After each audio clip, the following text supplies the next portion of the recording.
Bismillahirrahmanirrahim. Assalamualaikum warahmatullahi wabarakatuh. Kita dari kelompok 6 akan mempresentasikan tentang sistem saraf pusat dan tepi. Perkenalkan, nama saya Rosa Andisa Safira, NPM 10050020142. Sistem saraf pusat atau SSP adalah bagian sistem saraf yang terbungkus oleh tulang, terdiri atas otak yang dibungkus oleh tengkorak dan sumsum tulang belakang yang dibungkus oleh tulang belakang. Kenapa disebut pusat? Karena otak dan sumsum tulang belakang ini memiliki tanggung jawab untuk memproses informasi sensorik. Contohnya menyentuh kompor panas, kemudian mengirimkan sinyal ke saraf tepi untuk bertindak. Bagaimana caranya? Dengan mengirimkan sinyal listrik melalui sel saraf individu yang membentuk neuron.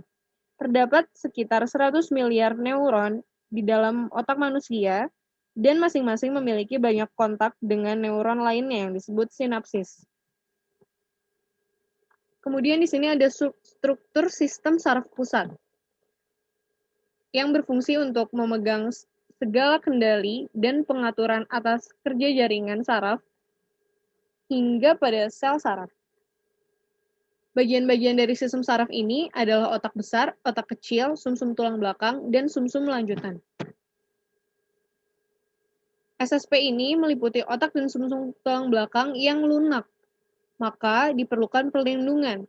Selain oleh tulang-tulang tadi, yang seperti otak oleh tengkorak, dan sumsum tulang belakang oleh tulang belakang, lapisan ini otak juga memiliki 3 lapisan lainnya yang disebut selaput Meninges. Jika membran ini terkena infeksi, maka akan terjadi radang yang disebut meningitis. Ketiga lapisan tersebut antara lain durameter, terdiri dari 2 lapisan yang terluar bersatu dengan tengkorak sebagai endosteum, dan lapisan lain sebagai durameter yang mudah dilepaskan dari tulang kepala.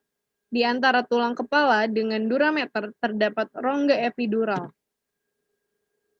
Kemudian yang kedua, arachnoidea mater disebut demikian karena bentuknya seperti sarang laba-laba.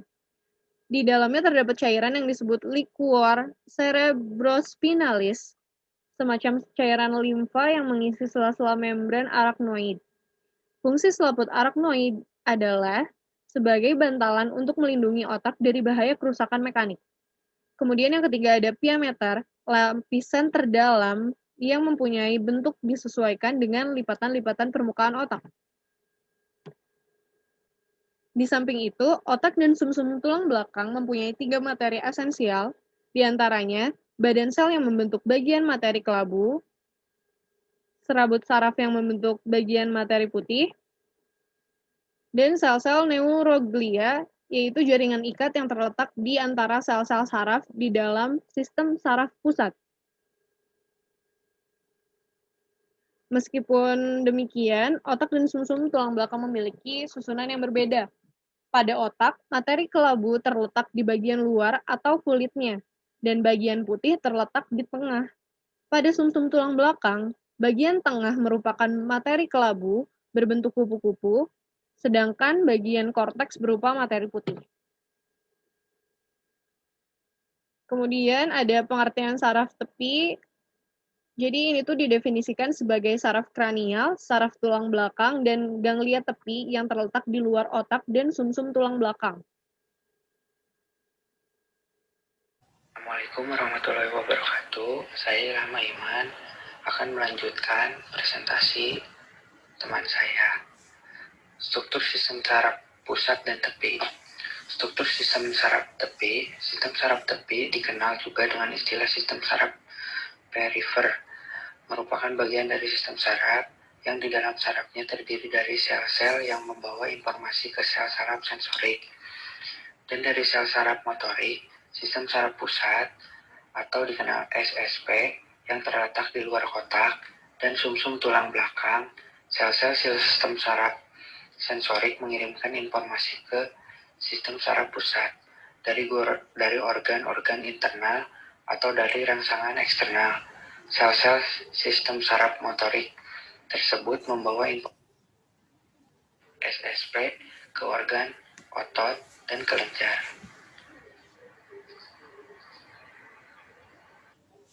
Struktur sistem saraf tepi yaitu berdasarkan impuls, sistem saraf aferem, dan sistem saraf eferem. Berdasarkan asalnya, sistem saraf kepala dan sistem saraf tulang belakang. Sistem saraf tepi dibagi menjadi dua cabang, yaitu sistem saraf somatik dan sistem saraf otonom. Sistem saraf somatik terutama merupakan sistem motorik, yang semua sistem saraf ke otot, sedangkan sistem otonom merupakan sistem saraf yang mewakili persafaran motorik dari otot polos, otot jantung, sel-sel kelenjar. Sistem saraf otonom ini terdiri dari dua komponen fisiologis dan anatomis yang berbeda, yang saling bertentangan, yaitu sistem simpatik dan parasimpatik. Struktur sistem saraf tepi. Pada sistem saraf tepi atau saraf terdapat dua sistem saraf, yaitu saraf sadar somatik dan sistem saraf tak sadar otonom. Kedua jenis sel saraf ini terdiri dari sistem saraf sensorik dan motorik, sehingga mampu menjadi perantara impuls antara tubuh dengan sistem saraf pusat. Arah impuls pada sistem saraf terbagi menjadi dua, yaitu aferen dan sistem eferen. Sistem aferen mengandung sel saraf yang dapat mengantarkan informasi dan reseptor ke sistem saraf pusat, sedangkan sistem saraf eferen mengandung sel saraf yang dapat mengantarkan informasi dari sistem saraf pusat ke otot dan kelenjar.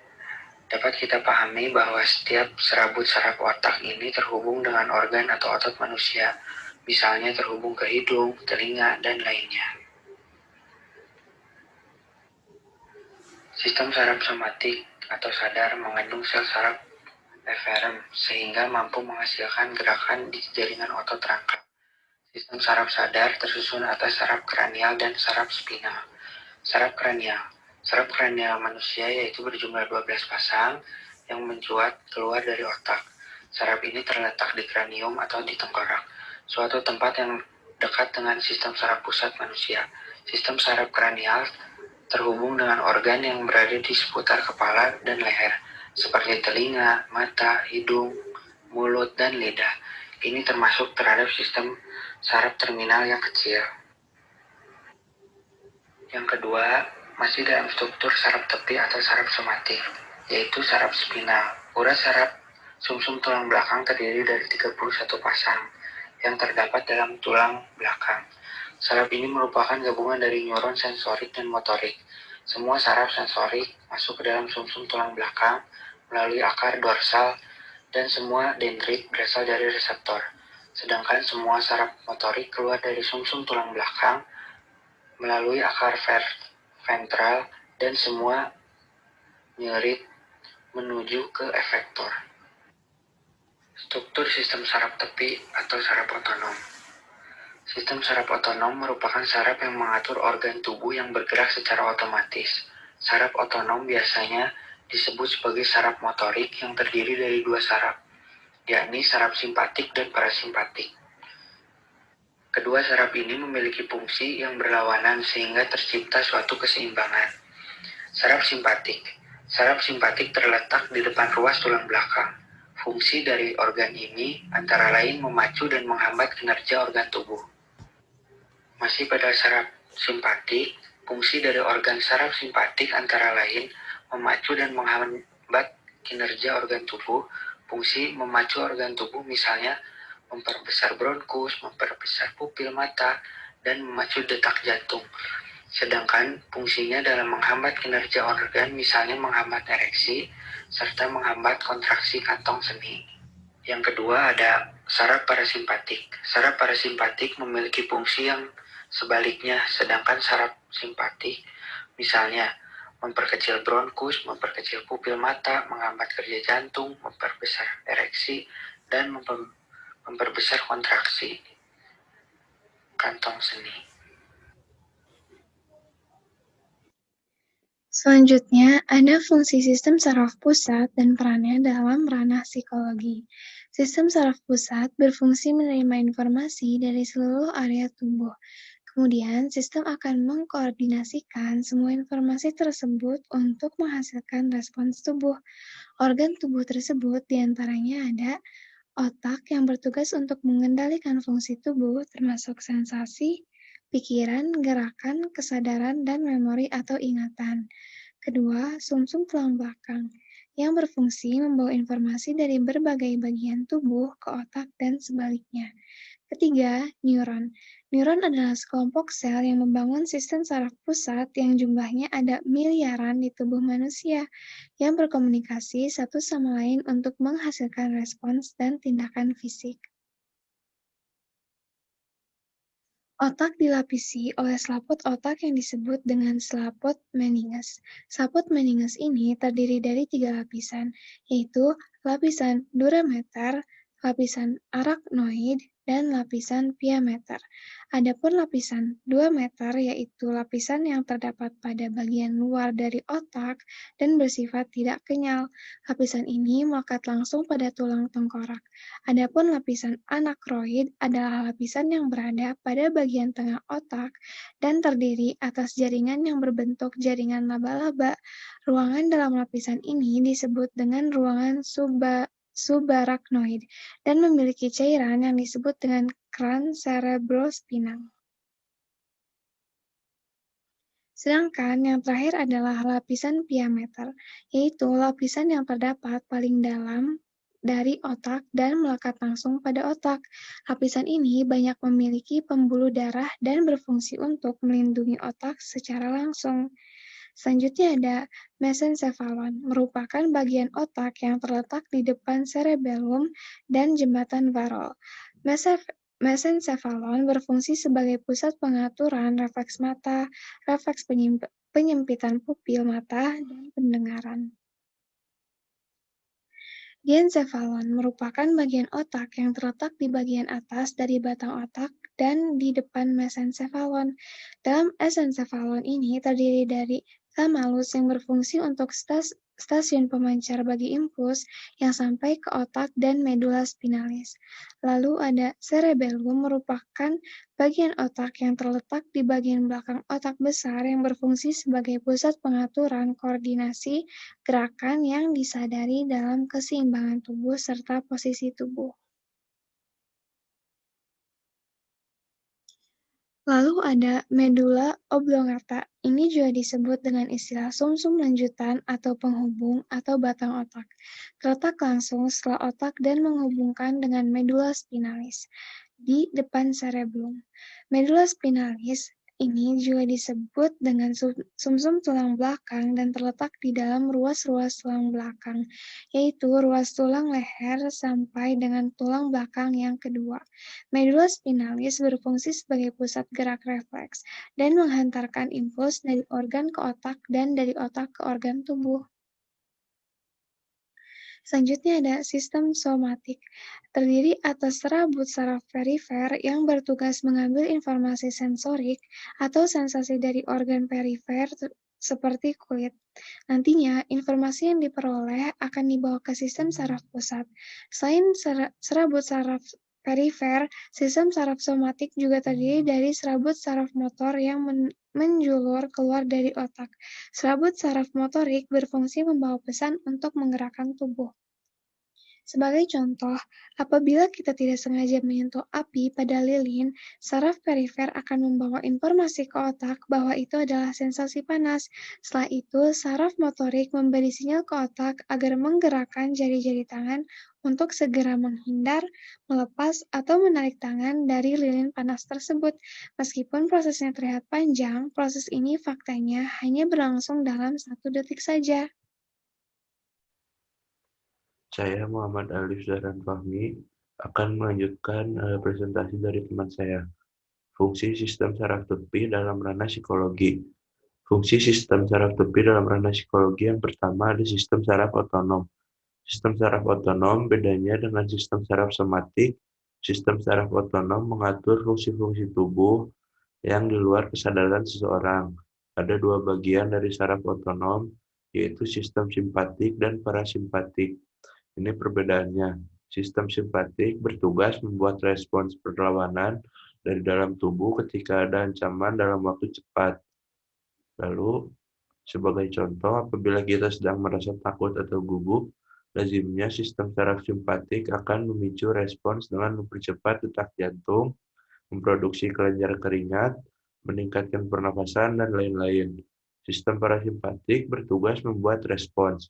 Sistem parasimpatik bertanggung jawab menjaga fungsi tubuh agar tetap berjalan normal setelah munculnya ancaman.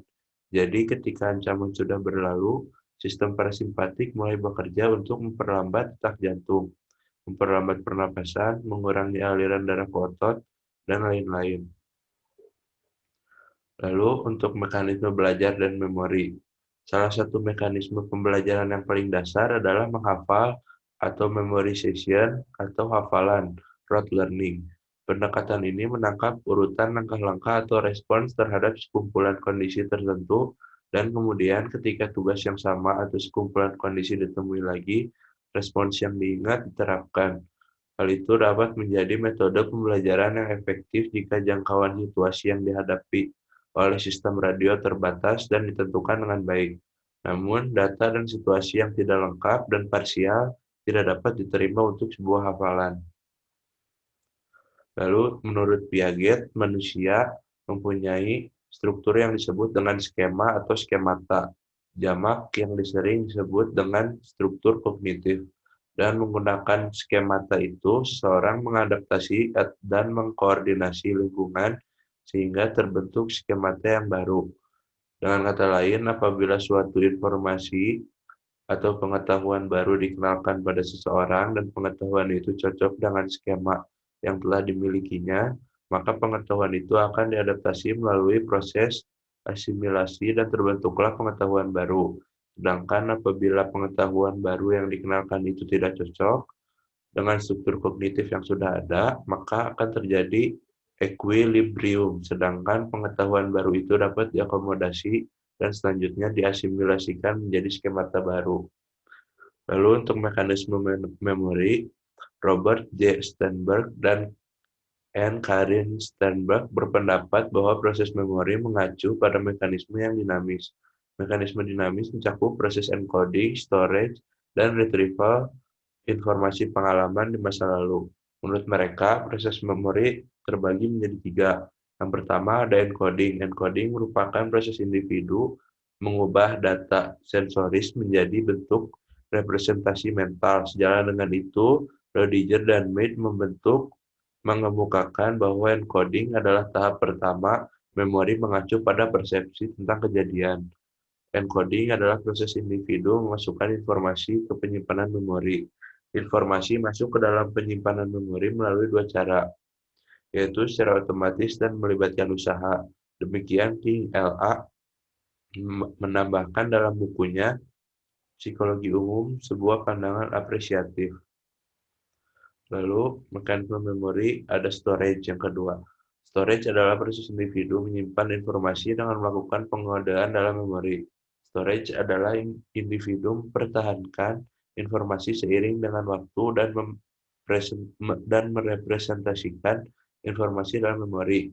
King L.A. mengemukakan bahwa sistem storage memori Atkinson-Shiffrin terbagi menjadi tiga, yaitu yang pertama ada memori sensoris, tempat penyimpanan informasi dari lingkungan sekitar dalam bentuk sensoris asli dan dipertahankan selama sepersekian detik. Lalu storage, yang kedua memori jangka pendek, sistem memori dengan kapasitas terbatas dan informasi dapat dipertahankan sekitar 30 detik.